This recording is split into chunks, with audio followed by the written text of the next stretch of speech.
Get into the top 10 here a little bit. I put them in order from 10 to 1, with 1 being what I consider to be the most important. There's always room for discussion on the sequence, and I'm sure in some cases there's a few things I could probably put together a top 50 list, but we got to start somewhere. So we'll start with the top 10. But the number 10 in the list for me is to put somebody in charge, and put the question would be, if you can answer very clearly, who is the person in your organization that owns the system? Who really is the person that's looking to get the organization to use more of it, to get the functionality working, to make the system be valuable to the organization as opposed to being a burden? It's the person that also typically is going to drive general process improvement around the system. Not simply your IT people.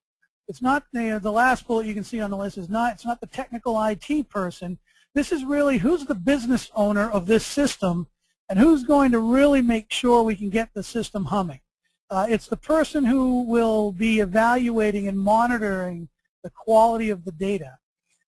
Who's going to evaluate and make sure that in general people are in compliance with using the system appropriately, that they're following the business processes that the system is enabling. Who's the person that you can go to sit with key users to help them understand how that they can better use the system? Not simply answer a question when I think I have a problem, but do you have somebody that actually goes around to the key users, sits down with them, shows them new techniques, new tricks, new functionality that maybe they're not using as they go through the initial implementation? It's really that system advocate.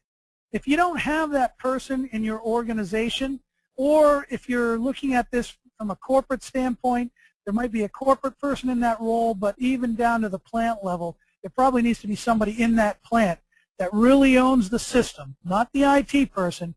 If you don't have that person, it's something to think about. It's whether it's a job or a role, there's lots of discussion to be had there. But typically we see when a system is not being used very effectively, when we go in and start looking for the person that's truly the owner, quite often we get pointed to some IT person, and hey, I like the IT folks as well as anybody else, but that's not the person we're talking about. We're talking about the business owner. Who's that business owner? So if you don't have that person, think about that as a potential opportunity. If you do, that's great. You might want to think about the role that person's filling, and are they actually doing the things that I have in this little short list here. So hopefully you found this interesting, some helpful points and comments, and if anybody's got any questions, I'd be happy to answer them.